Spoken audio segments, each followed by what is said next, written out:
मूछे काटते हैं, टैग है।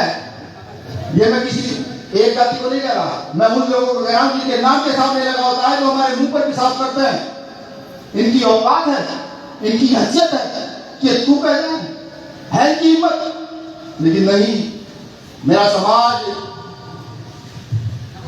साल के 5 साल तक लगातार जी तोड़ कमर तोड़ मेहनत करता है, पिटता है, छिपता है, जेलों में जाता है, थानों में लूटता है, पुलिस वालों में पिटता है। और फिर 5 साल के बाद जब चुनाव आता है तो रात को आंखें बंद कर कर एक वो इतना सा जिसमें लाल पानी आता है वो पकड़ लेता है, और वो मांस का टुकड़ा पकड़ कर वो 5 साल का शोषण भूल जाता है उसी रात में। और अगले दिन जाकर के जो उसकी संपूर्ण ताकत होती है, वोट की ताकत, उसको फिर उन्हीं को दे देता है, उन्हीं के हाथ में सत्ता भिजवा देता है, और फिर 5 साल होता है। बताइए गलत कौन हो?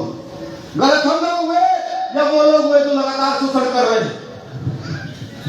आप जानते हैं देश की सिर्फ 2 समस्या, तीसरी कोई समस्या नहीं है। इस देश की 2 समस्या क्या है कि यहाँ का जवान जो वर्दी पर बॉर्डर पर वर्दी पर आपके जिले में ड्यूटी कर रहा है, और यहाँ का किसान मजदूर जो अपने खेत में और सबको पर काम कर रहा है, उसकी एक समस्या है कि उसके बच्चे की पढ़ाई सही से हो जाए। जब उसका बच्चा बीमार हो तो उसे चिंता ना हो कि इसका इलाज कैसे होगा। ये 2 समस्या मैं मानता हूँ भारत की है। और मुझ जैसे व्यक्ति है, मेरी विचारधारा वाले व्यक्ति कभी इस देश की व्यवस्था पर बैठा तो इस देश की सबसे पहले शिक्षा और चिकित्सा का एकीकरण कर दिखाए कि उस डीएम का बेटा, उस मंत्री मुख्यमंत्री का बेटा इस प्राइमरी स्कूल में पढ़ेगा, इसमें आपका और मेरा बेटा पढ़ेगा। देखिए समस्या कैसे दूर नहीं होगा। भारत की मैंने कहा समस्याओं पर काम नहीं हो रहा, भारत की जातियों पर काम हो रहा है, मजबूती से हो रहा है, और अब से नहीं कई 1000 साल से हो रहा है। लेकिन यहाँ की शोषित वंचित जातियां जिनका यहाँ राज रहा, अगर मैं गिनती शुरू करूं तो 2-3 घंटे मुझे बोलने में लग जाएंगे। इतनी सारी जातियां हैं, वो जातियां सोई पड़ी। कुछ लोग अपने राजनीतिक लाभ के लिए अपने समाज को पूरे को बेच देते हैं, कुछ लोग अपने आर्थिक और सामाजिक लाभ के लिए बेच देते हैं। वो भविष्य नहीं देखते कि भविष्य कहाँ है, किस ओर भविष्य जा रहा है। हम जैसे लोग खड़े हुए, हमने सोचा कि हमें अपने सिर पर जूते नहीं खाने।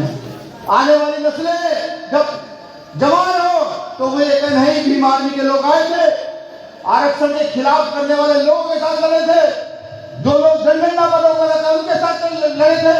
मैं कहता हूँ ओबीसी समाज के लोगों को भी, जितने तुम्हारे नेता हैं जो विधानसभा संसदों में बैठे हैं, जब वो वोट मांगने आए तो सिर्फ एक सवाल करना कि मंडल कमीशन की रिपोर्ट लागू करा दो, वोट दे देना। मुझे नहीं कहना भाई उसने मंडल कमीशन की रिपोर्ट लागू कराने का वादा किया है, तो बिना किसी वादा करना आपके 8-7 आदमी ना मिला तो उसके लिए वोट मांगेगा, वो किसी पार्टी का क्यों ना हो, लेकिन नहीं करेगा। वो जानते हैं कि जिस देश में मंडल कमीशन की सारी सिफारिशें लागू हुई, इस देश का ओबीसी वर्ग जो कहीं ना कहीं भ्रमित है, वोट खड़ा हो जाएगा, अपने अधिकार जान जाएगा, वो अपने आंदोलन की ओर तक पड़ेगा। वो जानते हैं, ये समझना बहुत जरूरी है।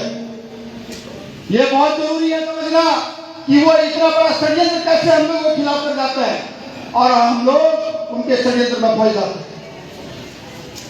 बिल्कुल फंस जाते हैं। मैं पूछता हूं अभी से ही, अगर आपके गांव में 2000 वोट है, 1500 आपको जितना की जिताइए, जोर से बताइए, 1500 वाले को जीतना चाहिए नहीं चाहिए?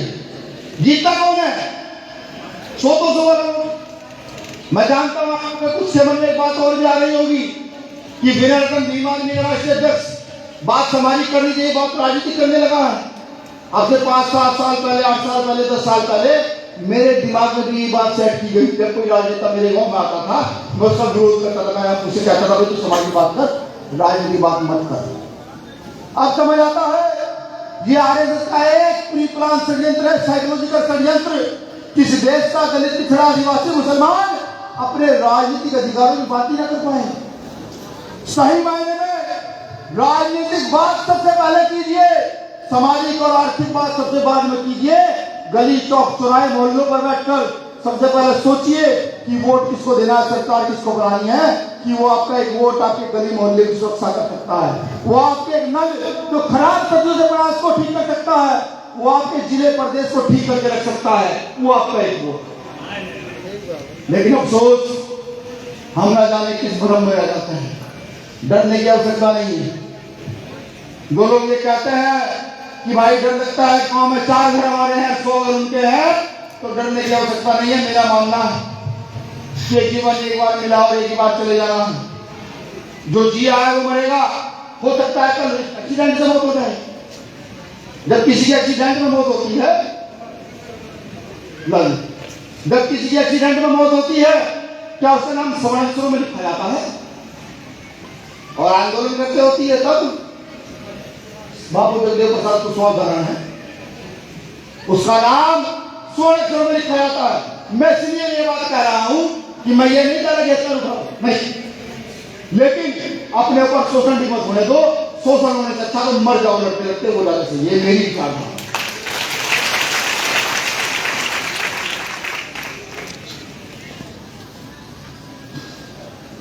वो लोग हम पर लगातार अत्याचार हम तक क्यों कर रहे हैं? वो चाहते हैं जो वैचारिक क्रांति आज भारत के दलितों में पैदा हुई है, विशेषकर गौर से सुनिएगा, जो भारत के दलितों में वैचारिक क्रांति, अम्बेडकराइट क्रांति पैदा हुई है, उससे उनको खौफ होने लगा। वो चाहते ये हैं, वो हमारी हत्या इसलिए कर रहे हैं कि हम जाए और हथियार उठाकर नक्सलाइट मूवमेंट की ओर बढ़ जाए। वो ये चाहते हैं, क्योंकि इनको डर हमारे हथियार उठाने से नहीं, उनको डर ही हमारे कलम उठाने से है। वो जानते हैं जब जब हम कलम उठाएंगे तो इस देश का नक्शा बदल कर रखेंगे। वो जानते हैं। तो तभी मैं बार बार कहता हूं कि जिस व्यवस्था परिवर्तन की लड़ाई तथा बुद्ध ने लड़ी, सदगुरु रविदास ने लड़ी, गुरु नानक कबीर ने लड़ी, साहब का श्री बाबा साहब अम्बेडकर ने लड़ी, उस व्यवस्था परिवर्तन की लड़ाई को समझने का प्रयास नहीं। वो सिर्फ सत्ता परिवर्तन, सत्ता स्थापित करना काम नहीं था कि सत्ता स्थापित कर दी और आराम से किसी के कमरे में बैठकर आराम से शरीर पर मालिश करवा रहे हैं, आराम से एंजॉय कर रहे हैं। नहीं, उस सत्ता प्राप्त करने का सही मतलब समझिए क्या है। सत्ता प्राप्त करने का सही मतलब यह है उस शोषित वंचित के पास अधिकार पहुंचे जिसके पास आज तक कुछ नहीं पहुंच पाया। मेरे इतने सारे साथी यहाँ पार्टी के पदाधिकारी कार्यकर्ता मौजूद हैं, भीम आर्मी के कार्यकर्ता मौजूद है, और भी अन्य संगठनों के सामाजिक संगठनों के लोग मौजूद होंगे। हम सड़कों पर आंदोलन करते हैं। हम सड़कों पर आंदोलन करते हैं। क्या आंदोलन करने से कोई अधिकार मिल जाता है? हम आंदोलन करने से कोई स्कूल खुलवा पाते हैं, कोई हॉस्पिटल खुलवा पाते हैं, कुछ करा पाते हैं? नहीं। हम आंदोलन करने से सरकार के नाक में दम करके अपनी बात मनवाने के लिए से मजबूर कर, दूसरा कुछ नहीं। और अगर आप सत्ता में होंगे फिर कर सकते हैं। मान के चलिए आप में से कोई व्यक्ति मंत्री या शिक्षा मंत्री एक व्यक्ति होना चाहता है, आपकी सत्ता होती है, तो एक फाइल से आप उत्तर प्रदेश के सारे प्राइमरी स्कूलों को जीर्णोद्धार कर सकते हैं। सारे स्कूलों को एक झटके में उनका नवीनीकरण कर सकते हैं, एक फाइल से। आप बता जानते हैं यूपी का बजट कितना है? मारिए अगर गूगल सर्च यूपी का बजट कितना, आप लोग भी मार दीजिए जितना यूपी का बजट है। फिर यूपी के ग्राम देखिएगा कितने हैं, फिर ये देखेंगे आपके गांव में कितना प्रतिशत बजट आता है। सोचेगा वो लगता कहाँ है, वो जाता कहाँ है, इस पर विचार कीजिए। हम लोगों की हत्या का प्लान किस लिए है? वो जानता है कि हम जैसे पागल पढ़ेंगे लोग जब तथ्यों पर बात करेंगे खड़े होकर के तो वो जवाब नहीं दे पाएंगे। जब हम पूछेंगे भारत की 95% संपत्ति यहाँ के 2 या 3% लोगों के पास है, और जो यहाँ की 90% 95% गरीब जनता है, उसकी संपत्ति कहाँ है? वो जानते हैं जब हम ये सवाल पूछेंगे तो डर जाएंगे। यही डर उनको हमारी हत्या करने के लिए प्रेरित करता है। भीम आर्मी ने नेता बनना नहीं सीखा, भीम आर्मी ने नेता बनाना सीखा है। ये बस्ती जिला है और मैं लिख कर देता हूँ, जो व्यक्ति सर्वे करता हो या बस्ती लोग भी खड़े हैं, लिख करके देता हूँ, बस्ती जिले के अंदर कम से कम 500 लीटर भीम आर्मी तैयार कर हर बड़ी मोहल्ले में। आज मुझे गर्व होता है जब मेरा कार्यकर्ता कहता है साहब उस जगह गलत हुआ था, भी कलेक्टर से बात करके आ रहा हूं, मैं सामने बैठ करके, और कलेक्टर को कहकर आ रहा हूं अगर न्याय नहीं हुआ तो नहीं करना दूंगा। मुझे गर्व होता है कि मैं उसी समाज का बच्चा हूं कि जब एक होमगार्ड सड़क पे डंडा मार देता था, हम 100 लोगों की भीड़ की भीतर में जाया करती थी। लेकिन आज एक मेरा छोटा सा कार्यकर्ता, 20 साल का कार्यकर्ता, जाकर ट्रक की आग में आग डाल के बात करता, तो मुझे तो गर्व होता है। मैं क्यों दूंगा दूसरों को? मैं जानता हूं, बिल्कुल जानता हूं कि जब ये आवाम खड़ी हो जाएगी तो फूले साहब अम्बेडकर की विचारधारा को आगे बढ़ने से कोई नहीं रोक सकता। मैं ये भी जानता हूं कि मुझे लोग जब तक फूले साहब अम्बेडकर की विचारधारा पर चल रहे हैं तो आप लोग साथ, और जिस दिन नहीं चलेंगे उस दिन आप दूर हो जाएंगे। मैं तो दावे से कहता हूं, भरे मन से कहता हूं कि जब तक विनय रतन सिंह फूले साहब अम्बेडकर की विचारधारा चलाया तब तक उसका नाम मजबूत कीजिए। और इसलिए लगे कि विनय रतन सिंह गिरफ्तार हो गया है, उसी दिन विनय रतन सिंह का साथ छोड़कर कोई नया पीके सागर, नया कमले सितारा, नया सिराज खड़ा कर दीजिए इस मिशन को चलाने के लिए। देखिए परिवर्तन क्यों नहीं होता। मत भी भागिए एक तरफ, एक के पीछे मत भागिए, बिल्कुल मत भागिए। मेरे अच्छी तरीके से याद है, भारत में एमपी का चुनाव था 62 या 66 में, साहब काशीराम साहब पुणे में थे। वहां आरपीआई गठबंधन करती है कांग्रेस से और कांग्रेस आरपीआई को सीट देती है। काशीराम साहब कहते हैं कि नहीं, एक सीट हमें क्यों देंगे, हम देश में बहुसंख्यक हैं, हम बहुजन हैं, बाबा साहब अम्बेडकर कह गए हैं कांग्रेस को होती है हमें सीट देने वाली, हम देंगे कांग्रेस को सीट। तथाकथित उस समय के नेता नहीं मानते और एक सीट लेकर के स्टेटमेंट देते हैं कि जो काम बाबा साहब अम्बेडकर नहीं कर रहे वो हमने कर दिया।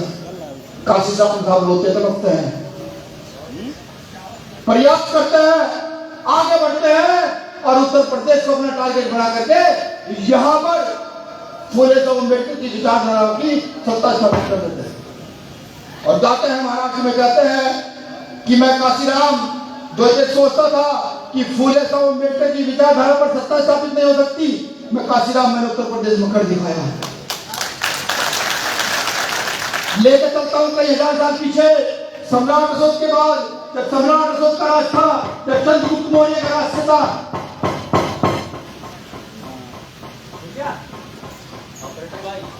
भाई डिस्टर्बेंस बिल्कुल। जब सम्राट अशोक का राज था, चंद्रगुप्त मौर्य का राज था, वो बौद्ध पद्धति के राजा जो लगातार राज करते आ रहे थे, उनका 10वां राजा राजा वैद्रथ था।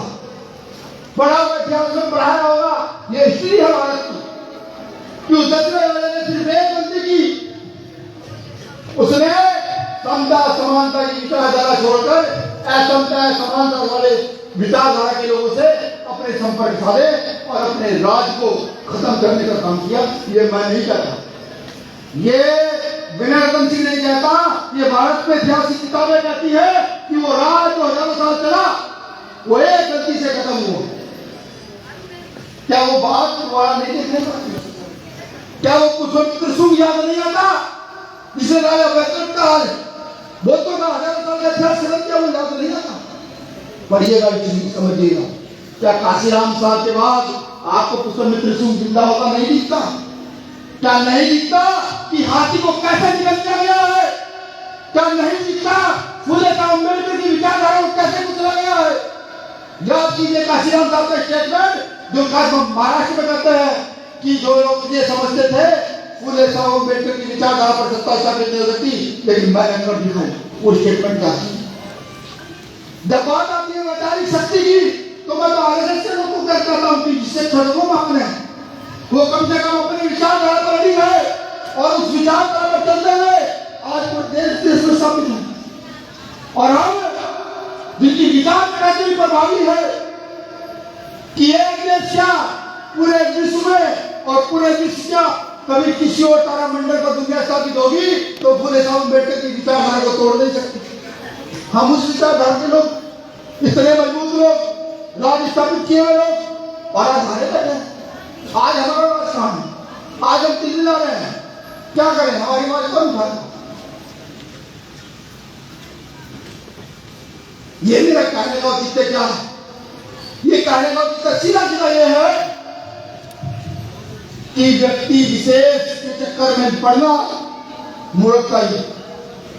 आंदोलन के चक्कर में पड़ो, विचार करो कौन आंदोलन को आगे बढ़ा रहा है। और मैं ये दावे से कहता हूँ, क्या तो आप मुझे बताइए ढूंढ करके इतने सारे लोग यहाँ बैठे हैं कि अगर इस देश के अंदर बीमार भी थे, आज कोई जैसा अम्बेडकर का आंदोलन चला रहा है तो वीरा रतन के पास भी मैसेज भेजिए, वीरा रतन सिंह भाई चंद्रशेखर से बिना पूछे भीमान जी को उनके संगठन में विलय कर देगा। लेकिन आंदोलन चला रहा होगा तब, भाषणबाजी में नहीं। और अगर नहीं कर रहा है तो मैं आपसे कहता हूं कि उन लोगों को दूर कीजिए, कहिए कि अब बीमारी में चलकर काम करना है और देश की सत्ता पर काबिज होना, कहीं ना कहीं। मैं तो गौरवान्वित महसूस करता हूं, हालांकि चंद्रशेखर भाई मेरे मित्र हैं, दोनों लोगों ने बीमारी स्टार्ट की, दोनों लोगों ने बीमारी को चलाया, दोनों लोग एक मोटरसाइकिल पर चले, भूखे पैसे लेकर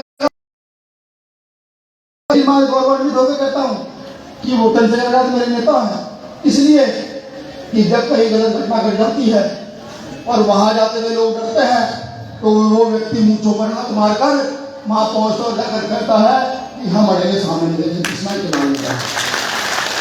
तो मैं तो गौरवान्वित होते हुए कहता हूं कि वो व्यक्ति मेरा नेता है। आज फुले साहब अम्बेडकर की विचारधारा को सबसे मजबूती से न्यूज चैनलों में भी, नेशनल मीडिया में मजबूती से मिलता है। गुरु नानक जी का दौर चाहूंगा सर, आज मैं मिले सबन को छोटे बड़े सेशन को देगा 10%। मैंने तो इतना न्यूज चैनल देखा, मैंने देखा सबसे पहले चंद्रशेखर भाई उस बात को बैठती मीडिया में कहते हैं, शुरू में नेशनल मीडिया बैठते कहते हैं मसला चाहते हैं। अब आप सोचिए आपको किस ओर जाना है। एक तरफ भारतीय जनता पार्टी जो आपकी वैचारिक क्षमता को खत्म करने वाली है, कितने लोग सहयोग जानते हैं संविधान की प्रस्तावना से एक शब्द खत्म, अभी बीजेपी के लोगों ने काटा है, हाथ बुला कर देख मान कितने लोग ऐसे हैं। 4 लोग 5 6 7 लोग 8 10 मान लेता हूं, यहां बैठे हुए लोगों का 1% नहीं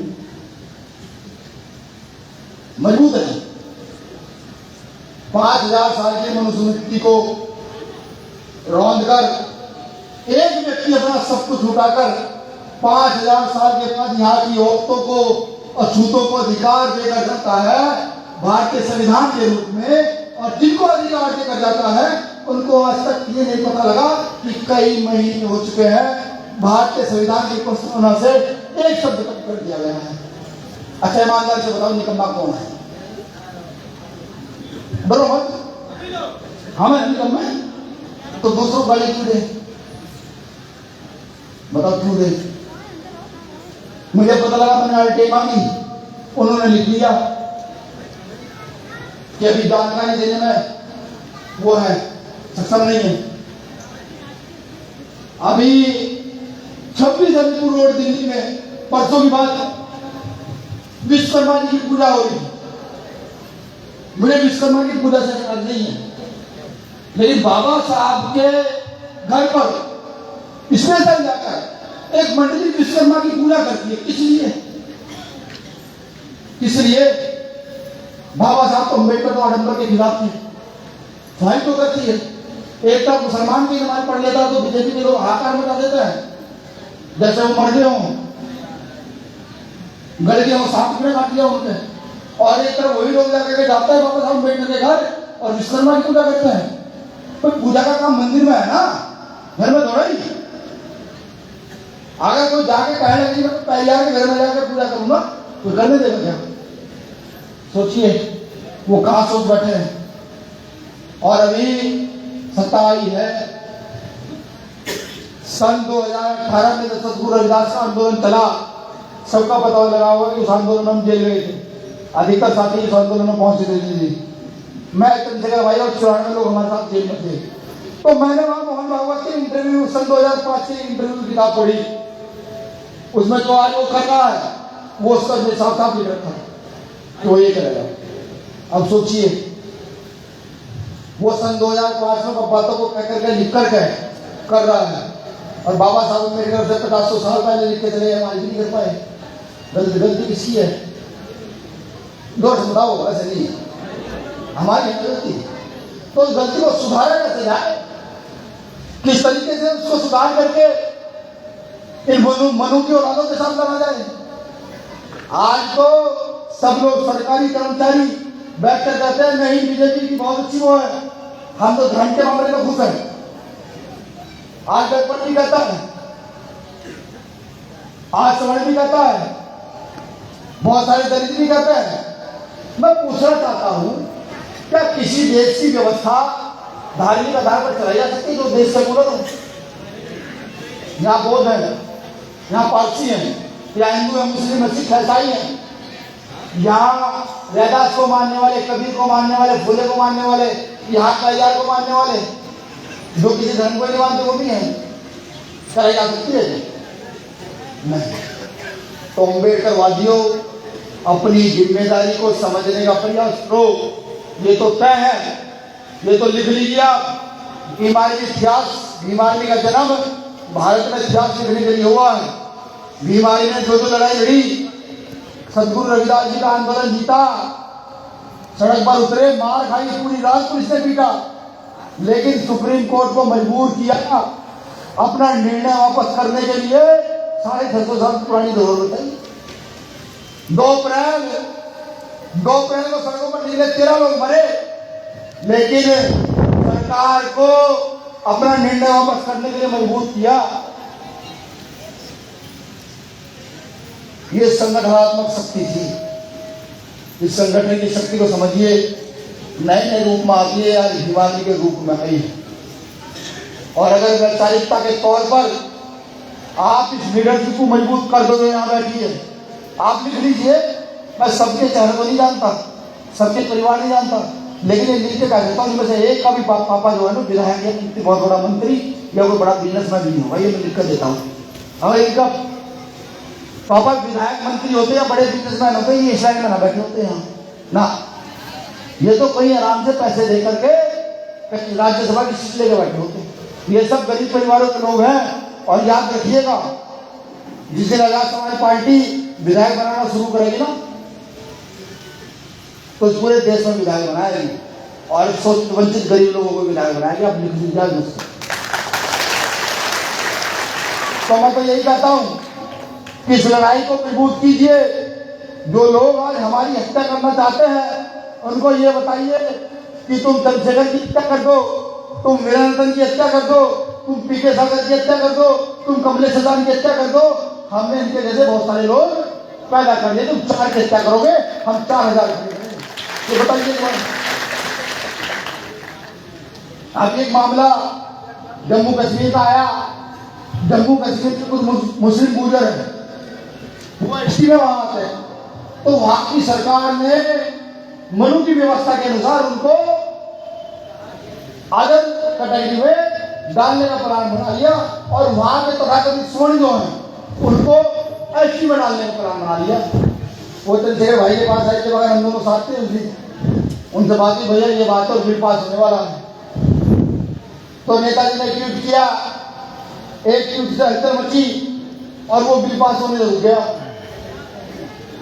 बड़ी बात यह नहीं जो बिल पास होने से रुका, बड़ी बात यह है कि सरकार की समझ में आ गया कि अगर तुमने इस ट्वीट के बाद भी गुर्जरों का आरक्षण छीना, तो फिर ये आज तो ट्राइबल गुर्जर है जम्मू कश्मीर में, छोड़िए इस पूरे देश का गुर्जर पटेल कुर्मी एक मुट्ठी बंद होकर खड़ा हो जाएगा, तुम्हारी जड़ उखाड़ कर खाएगा। उनकी समझ आ गया, उन्होंने बिल रोक दिया इस डर से चुनाव सिर्फ है।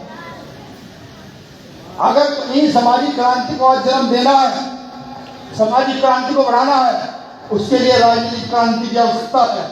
लेकिन उस राजनीतिक क्रांति की आवश्यकता है जिसमें सामाजिक क्रांति के लोगों का समावेश हो।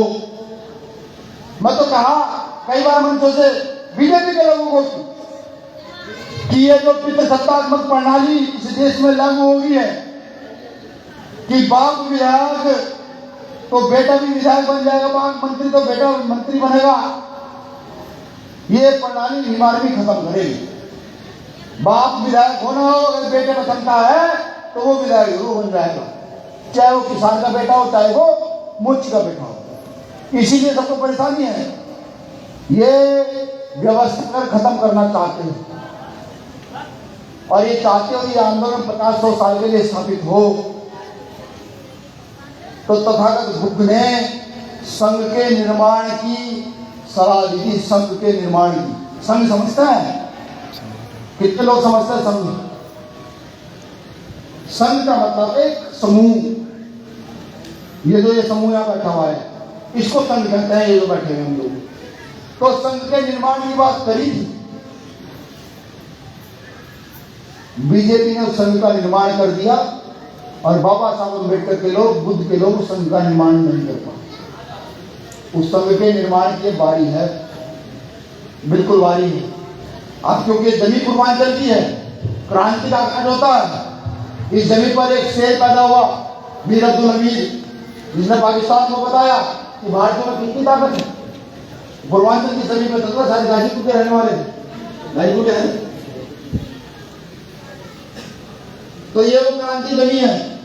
इसलिए मैं आपसे कहता हूं, मैं मन से चिल्ला चिल्ला कहता हूं कि अपने घर में एक बच्चा फालतू पैदा कीजिए, सलाह दीजिए।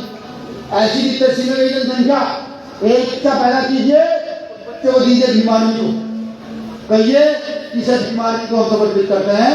ये काम सिर्फ पूरे साहब बैठो और बीमारी का करेगा, दूसरा कोई काम नहीं करेगा।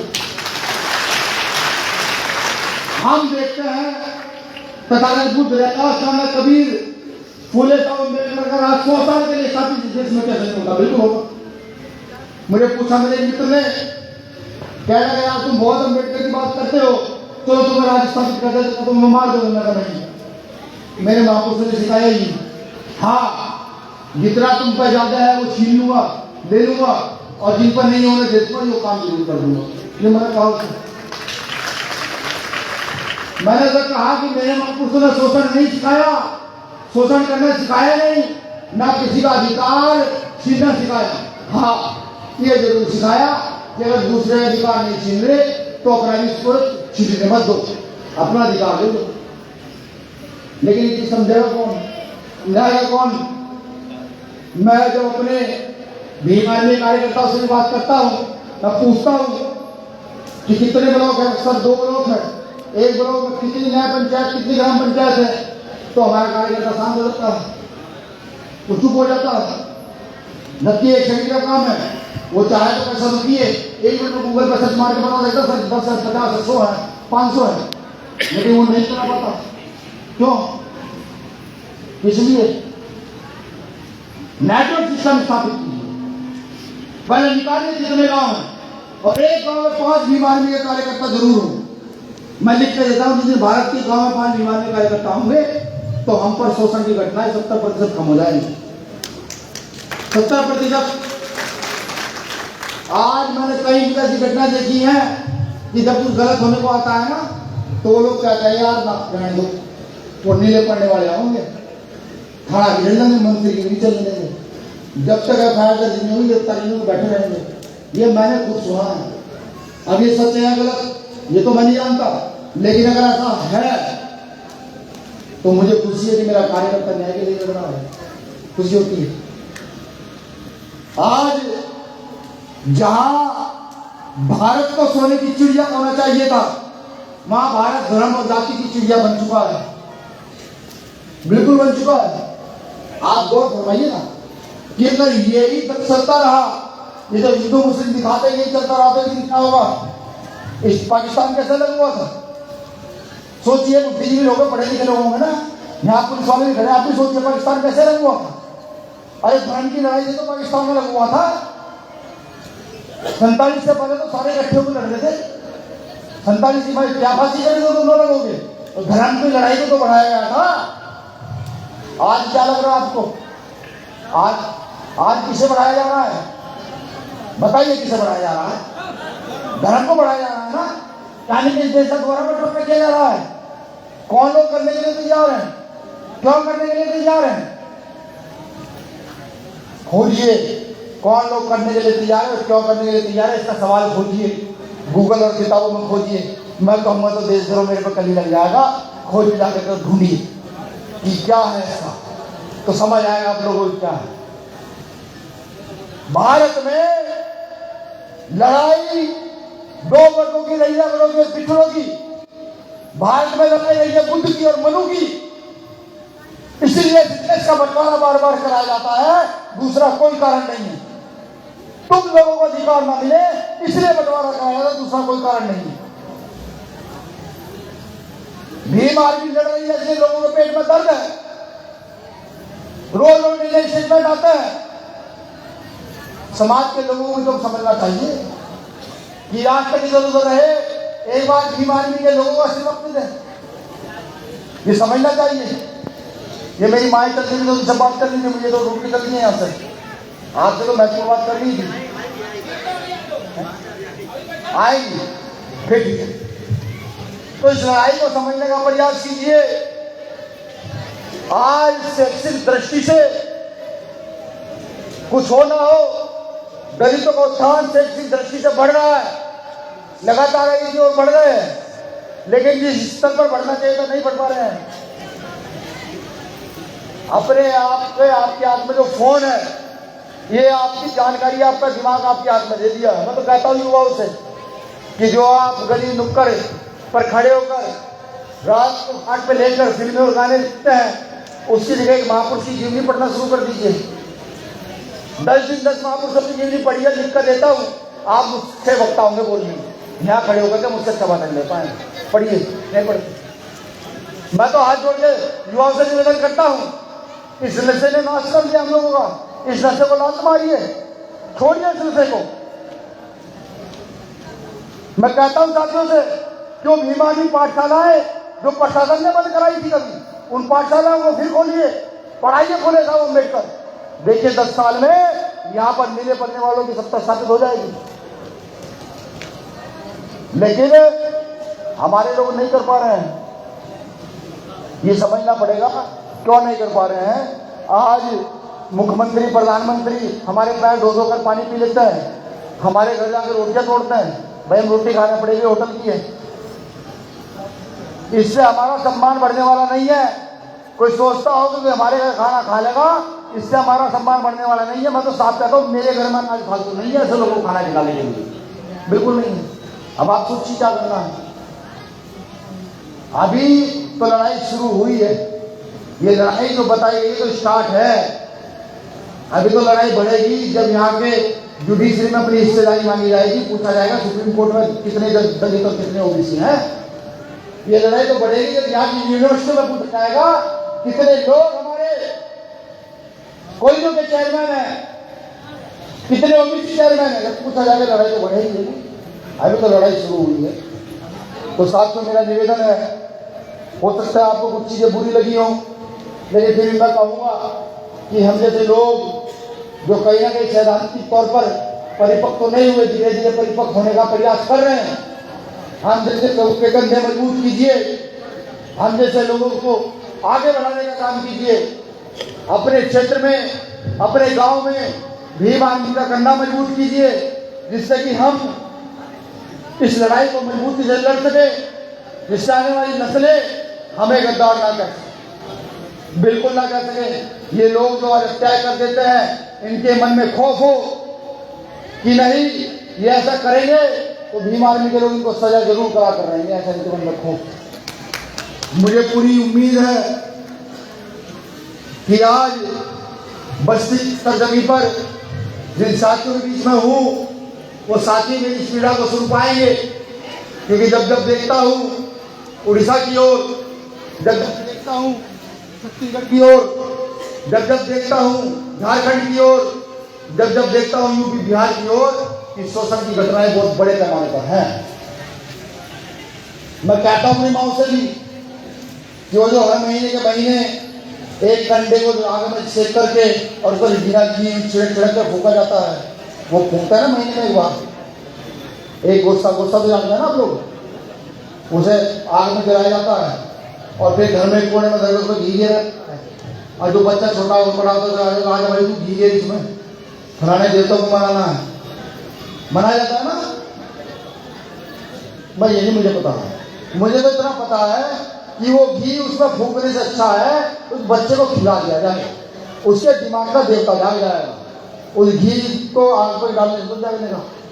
तो मैं तो आपसे कहता हूँ, अपने बच्चे को घी खिलाओ, स्कूल भेजो, नहीं जाता पीट पीट के भेजो, उसे पढ़ाओ, वो अगर पढ़ेगा तब जाकर वो आगे बढ़ेगा, अधिकारी बन सकता है, नेता बन सकता है, इंजीनियर डॉक्टर बन सकता है। और सिर्फ घी फूकती रहोगी, उस घी फूकने से उसके दिमाग में कोई ताकत आने वाली नहीं है।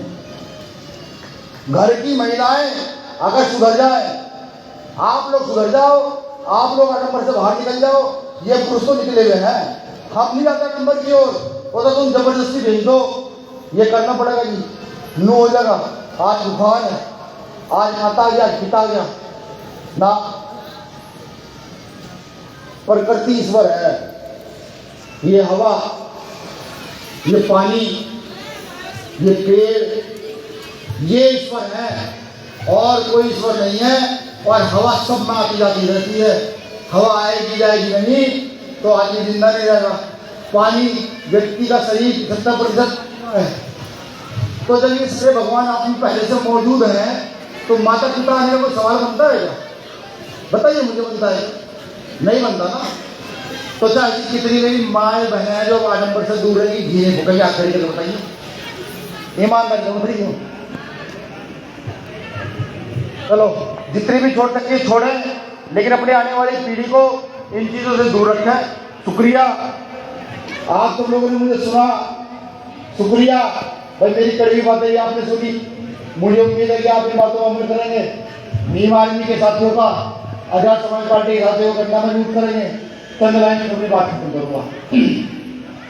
साथियों, फूल वही चुन पाते हैं जो कांटों से टकराता है। साथियों, फूल वही चुन पाते हैं जो कांटों से टकराते हैं। अधिकार मांगे नहीं जाते, अधिकार तो छीने जाते हैं, छीने जाते हैं। एक महत्वपूर्ण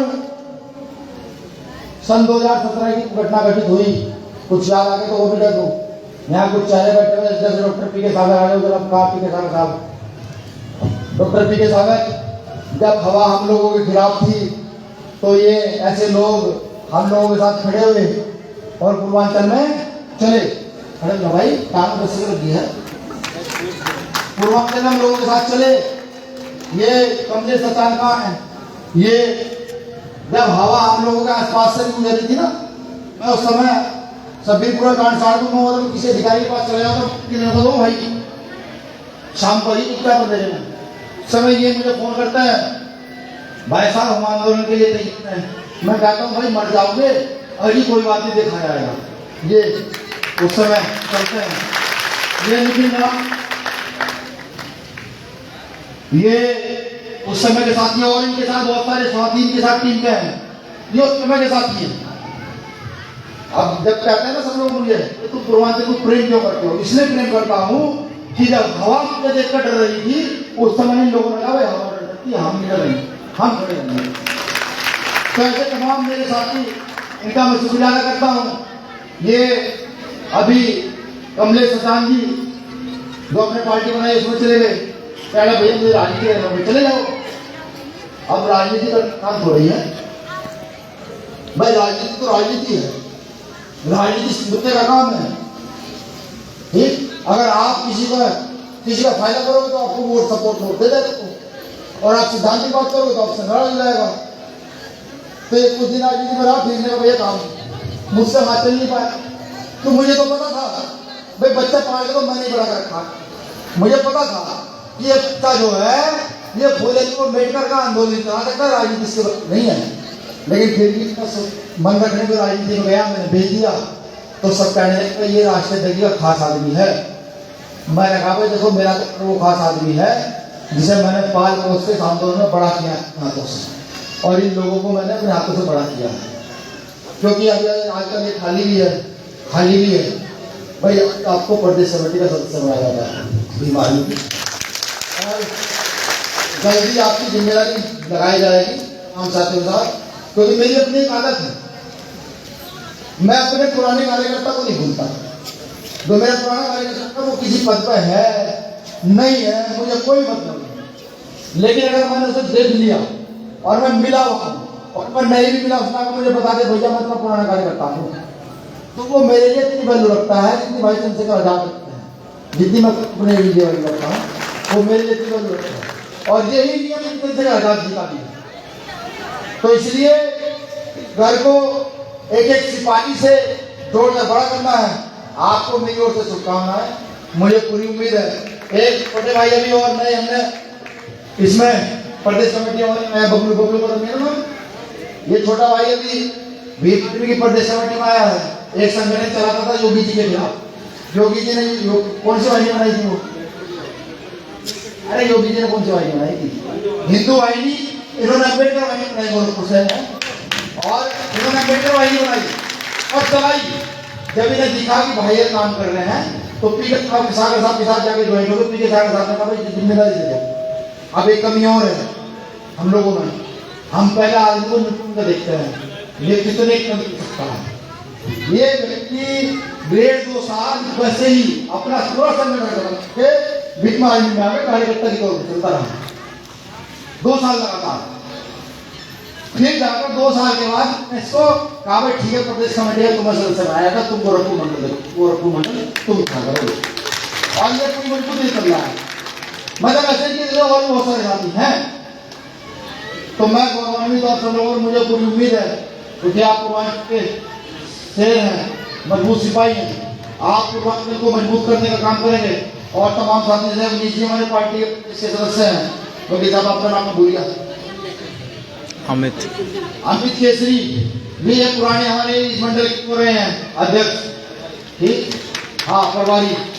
और साहब तो आज नाम साहब क्या है बेटा जी, ये अम्बेडकर नगर से के वहां से एक साथ लोग विजय कहाँ है? विजय, अच्छा ये ब्रजभूषण, अरे ब्रजभूषण ही कहना मैं ये ब्रजभूषण जब मैं पहले यहाँ आया इनके जिले में मैंने से बात करी मैंने, तो ब्रजभूषण जो ना पूरा क्यों पहले खाने वाले बातें सुनते थे, बीमार में उलट का ठप्पा खाने तो बात सुनिएगा, देर पे तो बात सकता। अब भाई बड़ा तो बड़ा ही हो, देखा भाई ब्रजभूषण फूल का कुप्पा है। हमने पूछा भाई क्या करते? भाई साहब मैं बीमार नहीं हूँ। ठीक है भाई, अच्छी बात है। धीरे धीरे आंदोलन सीख गया है। अगर ये 2 सालों में ये जो परफेक्ट नेता कौन से निकल के निकलेगा, देख लीजिए आप क्या मजबूत निकलेगा यहाँ पे। तो मैं आप सबका गौरवान्वित महसूस करता हूँ। मुझे पूरी उम्मीद है कि अगली बार जब बस्ती में कदम रखूंगा तो बस्ती में जल्द होगा, ये मुझे कोई आशा नहीं मिलेगा। शुक्रिया, जय हिंद।